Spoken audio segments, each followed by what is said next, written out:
Behind the doors of the old, dilapidated house, a family's secrets and sorrows had been trapped for years, waiting for a brave soul to set them free. Story of the Shadows Next Door. Long time ago, in the quaint town of Ravenwood, an air of mystery surrounded the old, dilapidated house at the end of Maple Street. For years, it stood vacant, shrouded in darkness and whispers of ghostly sightings.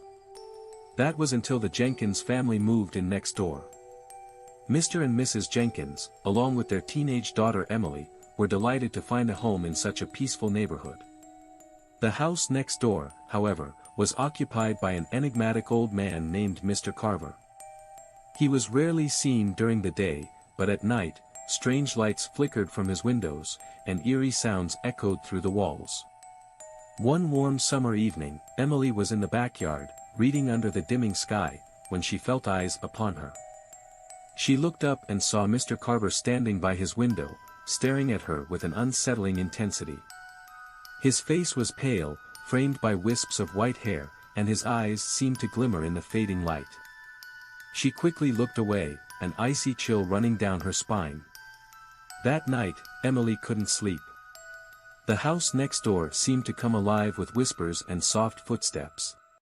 Shadows danced across her bedroom walls, and she could have sworn she heard faint music playing, a melancholic tune that filled her with inexplicable sorrow.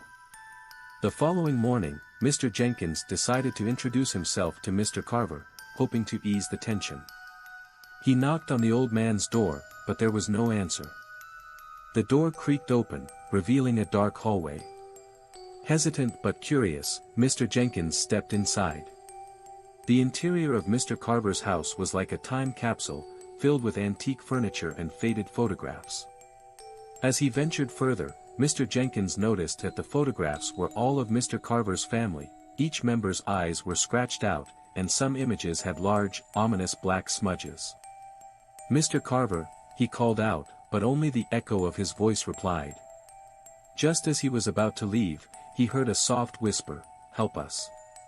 It seemed to come from everywhere and nowhere at once. He turned around and saw Mr. Carver standing in the shadows, his eyes filled with a mix of anger and sadness. "You shouldn't be here," Mr. Carver said, his voice barely above a whisper. "They don't like visitors." "Who doesn't like visitors?" Mr. Jenkins asked, trying to mask his fear. "My family," Mr. Carver replied, his gaze shifting to the photographs. "They never left." Unsettled, Mr. Jenkins hurried back home.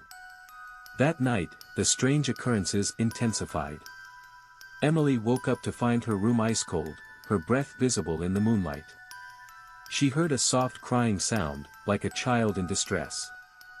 Following the sound, she found herself standing in front of Mr. Carver's house.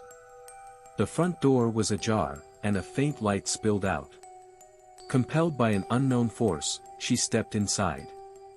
The crying grew louder, leading her to a small room at the back of the house. There, she saw a young boy, translucent and ghostly, huddled in a corner. His eyes were wide with fear, and his body was covered in bruises. "Help me," he whispered, his voice trembling. "They won't let me leave." Suddenly, the door slammed shut, and the room grew dark. Emily felt a cold hand on her shoulder and turned to see Mr. Carver standing there, his eyes now filled with a haunting sorrow. "They're trapped here," he said softly.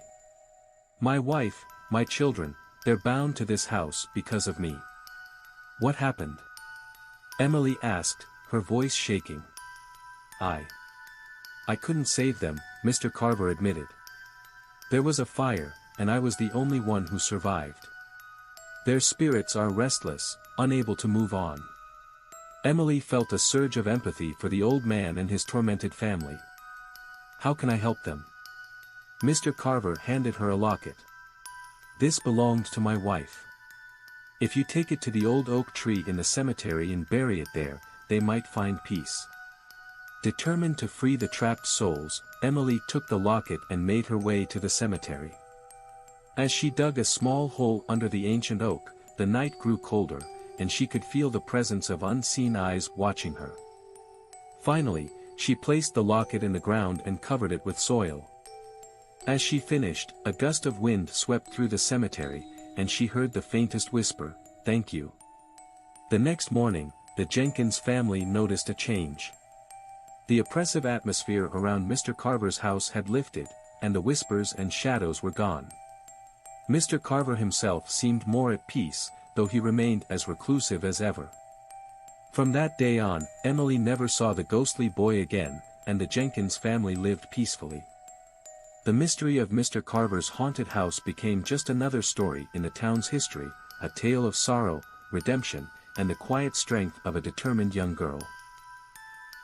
Thanks for watching. Please don't forget to like, subscribe and turn on the notifications bell to stay updated on new videos.